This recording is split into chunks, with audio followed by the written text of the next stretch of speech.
Un point d'activité, monsieur le directeur général, sur l'activité d'ingénierie. Je vous laisse la parole brièvement, compte tenu de notre ordre du jour, et si nécessaire, je compléterai. Bon, on a un petit tassement d'activité, mais pas tant que ça en fait en cette fin d'année. On continue nos actions de diversification et de recherche de financement complémentaires.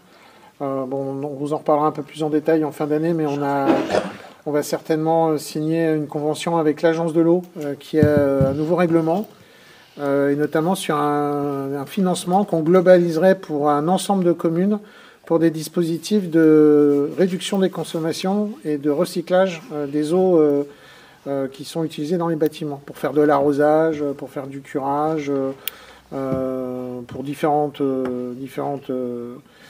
utilisations. Une information si importante, c'est que la semaine dernière, le département a voté la convention 2025 avec ingénierie. Bon, sans rentrer trop dans le détail, donc le département continue à nous soutenir de façon importante. On a fait l'exercice de réduire aussi nos coûts de fonctionnement, puisqu'on joue le jeu comme pour tous les opérateurs au service du département. Voilà. Bon, ce budget, plus les contributions de nos adhérents, plus maintenant des fonds qu'on va chercher auprès des services de l'État et peut-être la mise en place de la grille tarifaire pour 2025 pour des opérations complexes ou pour des projets hors adhérents qui nous sont confiés, puisque maintenant on fait aussi du commercial, on va chercher des dossiers, voilà, et du chiffre d'affaires. Donc on maintient nos effectifs, la masse salariale qu'on avait 2024 qu'on reportera en 2025 et on va maintenir le niveau d'activité. Voilà, alors tout est complexe comme pour les mairies, mais on se bouge, on essaye d'être créatif et puis de continuer sur les projets qu'on avait initiés. Oui, alors en complément, je dirais que l'heure est plus que jamais à la sobriété. La crise financière qui touche le département, vous en connaissez bien les tenants et les aboutissants, même si seule Cécile siège avec moi au conseil départemental, mais enfin, vous en avez souvent entendu parler. L'année 2024 qui s'achève n'a pas vu de remontée des recettes de droits de mutation à titre onéreux. Au contraire, la baisse s'est poursuivie.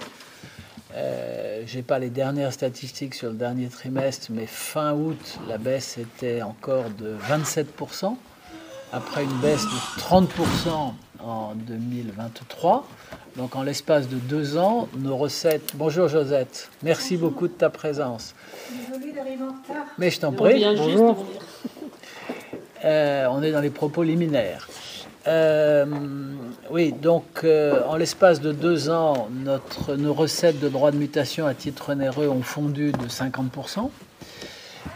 Et il n'y a pas, c'est ça le plus inquiétant, il n'y a pas de perspective de rebond. Bon, par ailleurs... la période d'incertitude budgétaire et par voie de conséquence financière et économique dans laquelle rentre notre pays ne va pas arranger les choses. Le département qui traditionnellement, je parle sous le contrôle de Josette et de Cécile, vote son budget en décembre, ne le votera pas cette année en décembre.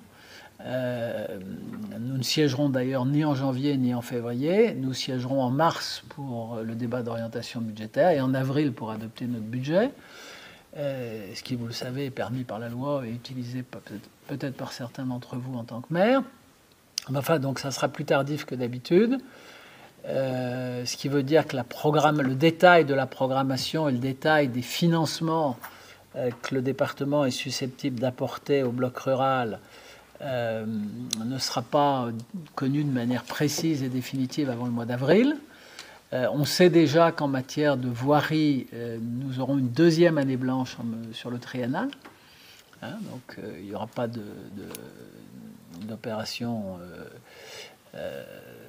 en 2025. Alors il y aura des opérations financées notamment par les amendes de police, qui vous permettent, vous le savez, dans les communes de réaliser un certain nombre d'opérations qui sont d'ailleurs pas négligeables et souvent appréciées par la population. Bon, enfin, c'est pas du financement départemental.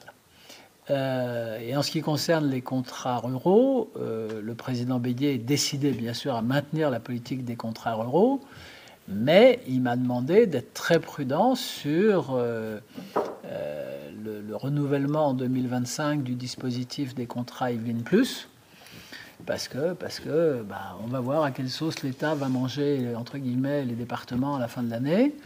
Les départements avaient demandé et obtenu du Premier ministre Michel Barnier un relèvement du taux maximum, du taux plafond des droits de mutation à titre onéreux, qui devait passer de 4,5% à 5%, ce qui pour le département des Yvelines représentait, je crois, une recette d'un peu plus de 20 millions d'euros supplémentaires. Mais au moment où je vous parle, est-ce que tout ça, c'est pas...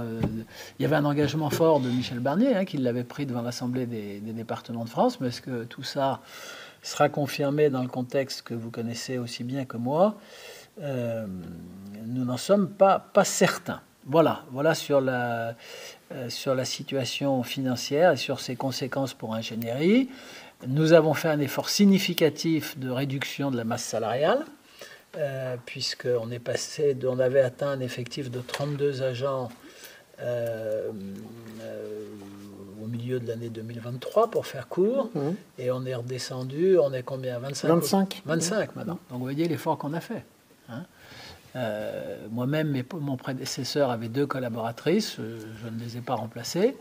L'une est partie à la retraite, l'autre est partie de sa propre initiative et nous ne les avons pas remplacées. Voilà ce que je peux dire sur l'activité d'ingénierie. Monsieur Pasco, avec toute son équipe, à laquelle je tiens à rendre hommage, continue à déployer beaucoup d'ingéniosité pour trouver des financements, pour s'adapter aux besoins des différentes communes. Voilà. Donc on fait flèche de tout bois pour faire face à une conjoncture financière qui malheureusement est de plus en plus morose.